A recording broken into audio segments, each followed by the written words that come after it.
TunePocket.com. TunePocket.com.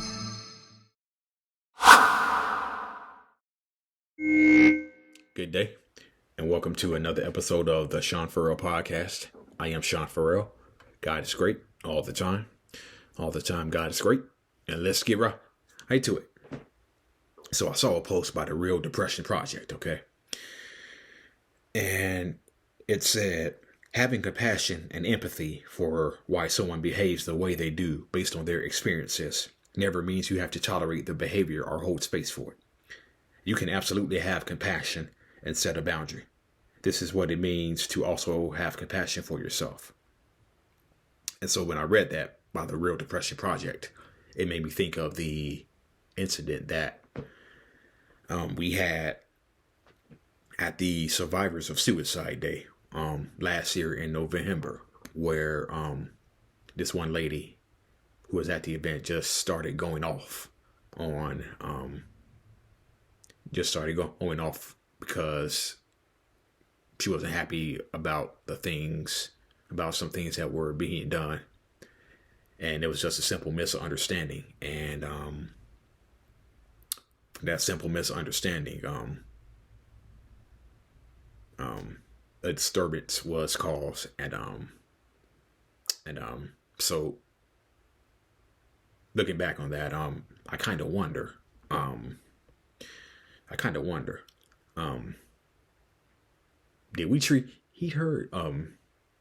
did we react too fast on that? Did we react a little too fast on that? And looking back on it, I don't think we did. Nah, I don't think we did. And in reading his post by the Real Depression Project, made me put that in a different perspective. It's like, okay, we're all here. We're all survivors of suicide. We've all lost friends, sons, daughters, moms, dads to suicide. We're all here. And we're all here to have compassion on one another, to have compassion, show love, empathy to everyone. But that doesn't mean you can, act any old way towards someone and not think that something won't be said. And you can act, that doesn't mean you can act any old way to someone and just think that just because all of us are here showing love, empathy, and compassion for one another, don't think that you can get it away with acting a certain way towards this person. And so the first part of this post, having compassion and empathy for why someone behaves in the way they do based on their experiences, never means that you have to tolerate it or hold space for it. So when I thought back about that incident at the Suicide Survivors Day event, no, I read his quote. That's what I immediately thought of right there. That's what I immediately thought of right there. So I want to shift to another topic by the Real Depression Project: why depression causes you to get easily overwhelmed and have a low window of tolerance. Small negative events can trigger intense depressive episodes. For example, missing a bus can trigger the depressive thought, nothing ever works out. Or making a mistake in a recipe can trigger the thought, I can't do anything right. This is not being dramatic. Depressive episodes can be triggered by small things like this. Depression can make you feel like you're always behind on life. How many of us have struggled with that? Especially when you see someone on social media who looks like they have it all together. And that can make you personally feel yourself like you're behind in life. I certainly thought that way when I was younger. I certainly thought that way. While I was very happy for my friends who were ahead in life, there was a general sadness that I felt about myself because it just made me feel like I'm behind, okay, in life.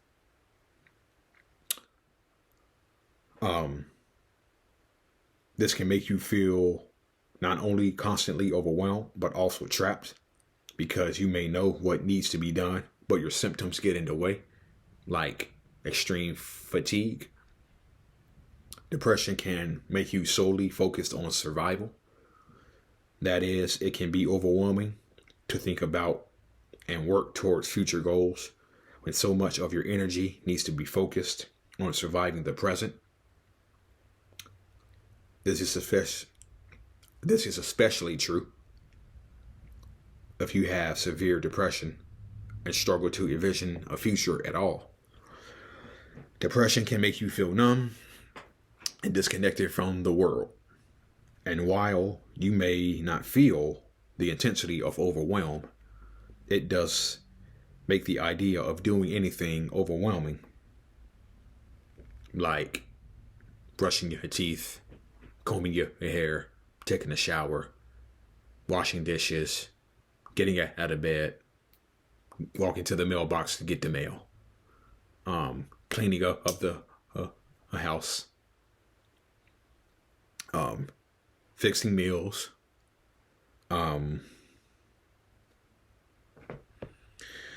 depression can cause concentration difficulties and indecisiveness. Take me for instance. I'm sometimes very forgetful about certain things because of brain fog and also flooding intrusive thoughts that get stuck in your head. This can make it overwhelming to break down simple tasks and to make the decisions. Okay. And so what I usually try to do when I face depression, overwhelm is say to myself, okay, what's the first thing that has to be done? Then the first thing that has to be done is folding clothes, okay? Let's say folding clothes for instance, okay? Let's say you're overwhelmed by high depression. And there's a lot of stuff to be done. And the first thing that needs to be done is fold the clothes, okay? Now, while you may have a big pile of clothes to fold and put it away, what you can do is you can just take it one piece of clothing at a time. So, you just take one shirt and fold that. You take one shirt and fold that. You take these two socks right here and ball them up. So just breaking things down into small mini tasks can help.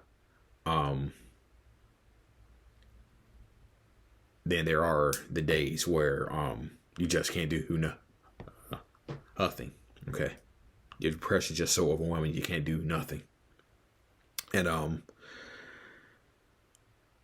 how depression causes people to get stuck in a cycle of avoidance.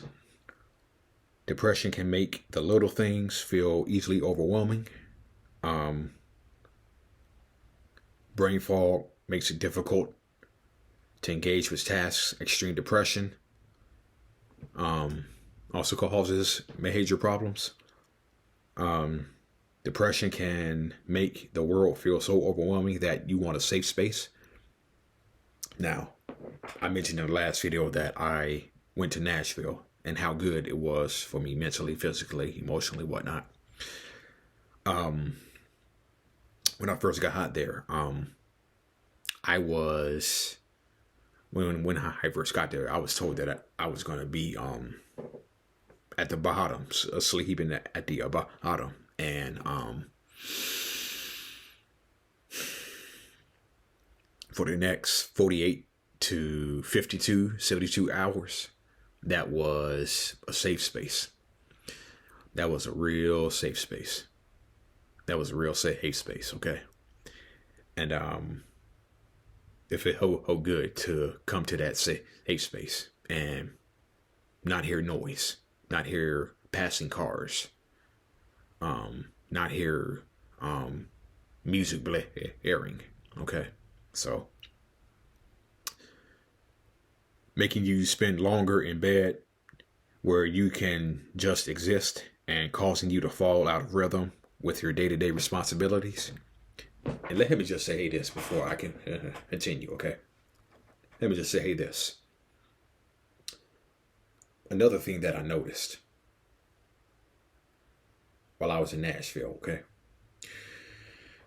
The one thing that I noticed was when I woke up each day I was in Nashville, I didn't feel miserable. Okay? When I was in the days that I was in Nashville, when I woke up, I did not feel miserable one bit. Not one bit. And yes, I felt a little bit out of place meeting new people, but no, they were all chill, all nice. But I woke up and it was the first time in a while that I actually didn't feel miserable or depressed. Okay? And it felt really good not to wake up miserable and depressed. Okay? I remember when I got there, I took a nap. When I got there early noon Saturday, I took a nap when I first got there. I didn't feel depressed.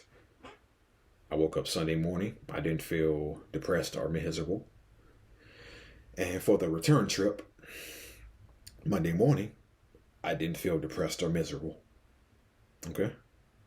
So it just felt so good not to wake up depressed and miserable for a few days. That was really good for me. The intensity of one's depressive emotions can cause overwhelm. That is, so much emotional space can be taken up by grief, hopelessness, worthlessness, or shame that there's little space available to engage with tasks / events that may be emotionally demanding. Unfortunately, while avoidance can be an effective strategy for temporary relief, it does, if done long term, it can also increase depression, overwhelm. This is because of lost momentum, falling out of rhythm with your normal day-to-day routine, intensified negative thoughts, and the increased heaviness of tasks that were built up while they were put off. Okay. And so I just want to close with this. Okay. I just want to close with this. Me and my friends were having a conversation in Nashville this past weekend about suicide. Okay, we were having a conversation about it, and my friend, she lost her ex-husband to suicide. Okay, and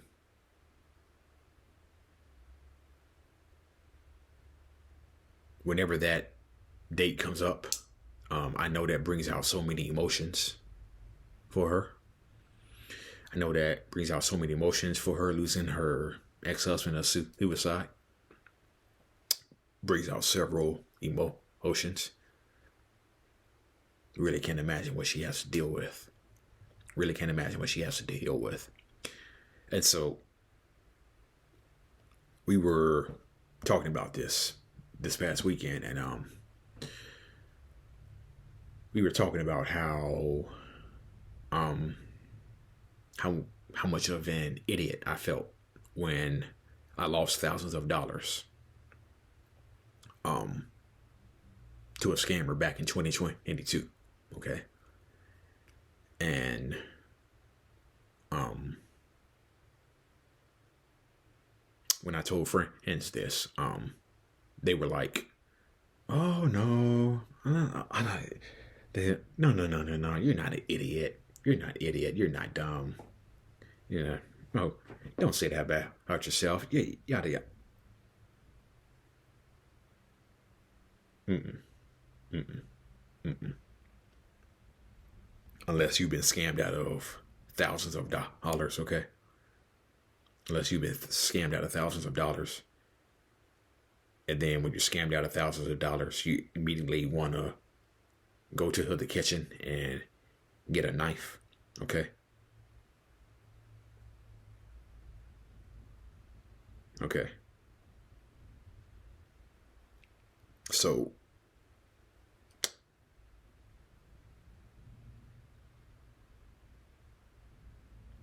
we were just having a good conversation about suicide, okay?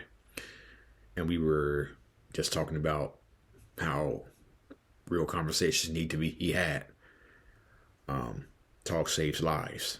988. Be the voice.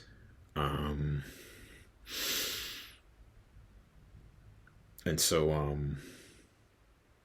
that's why I talk about it every day. I talk about it on social media every day. And because people need someone who they can come to. They need hope. Know and just know that they are not alone. That there is somebody they can come to who won't judge them. That's why we have 988. Okay. And so yeah. So yeah,